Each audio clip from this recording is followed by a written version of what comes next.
Just before we go to lunch, I do want to introduce one more person who'd like to say a few words for you, and very pleased to say has been able to join us, the Secretary of State for Culture, Olympics, Media and Sport, Jeremy Hunt.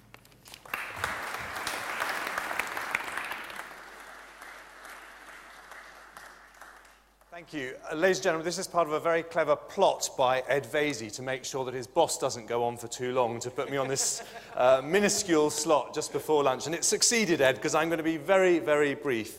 I don't think any of us thought until Friday night that the London 2012 Games were going to be as much a celebration of British creativity as British sport.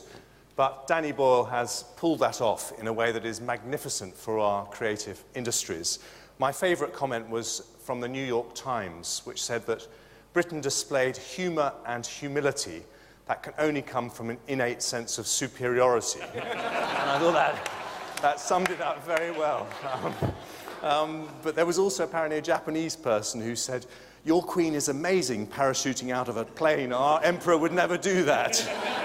So it's interesting to see how it's going down around the world. I just wanted to make two very brief points. We do, in this country, have fantastically strong creative industries, the largest music industry, film industry, publishing industry, video games industry, and a host of other creative industries in Europe, and getting on for being the largest ones in the world. But that is all only possible because of the foundation of having a very strong cultural sector. And that is really at the heart of it. And I know Ed, are incredibly proud of the way our cultural sector has weathered the very, very difficult economic storm that we've been through in the last few years. And that has all come together this year, particularly, where, thanks to Ruth Mackenzie and Tony Hall's brilliance, we have the largest ever cultural festival in our history, the London 2012 Festival, which has had some extraordinary highlights, whether it's Elizabeth Strebb's choreography on the London Eye or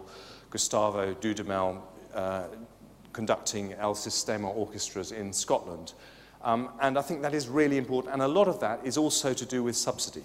And I do want to make that point because I think the thing that's special about this country is the interaction between the subsidised arts sector and the commercially viable creative industries. And actually what Julian and Nick were saying just now, the theatre industry is actually perhaps the best example of that, where you have the combination of the Royal Court and the national and the regional theatres combining with the West End and lots of shows, you know, like Jerusalem, making the transition across. And that is very much at the heart of what I think has worked well in this country.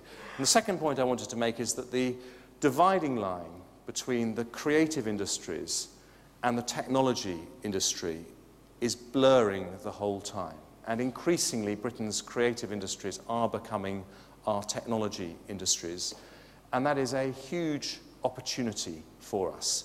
And it's an opportunity, if for no other reason, than it gives a chance to transmit what we're proud of to the whole world over the internet, often free of charge. And we, I think in this country, have the opportunity, if we play our cards right, to become both Europe's Hollywood and Europe's Silicon Valley wrapped into one. And that is the big challenge for everyone involved in Britain's creative industries and the big opportunity, and certainly something that we as a government want to give you every support and encouragement and make sure that we play our part in making that happen.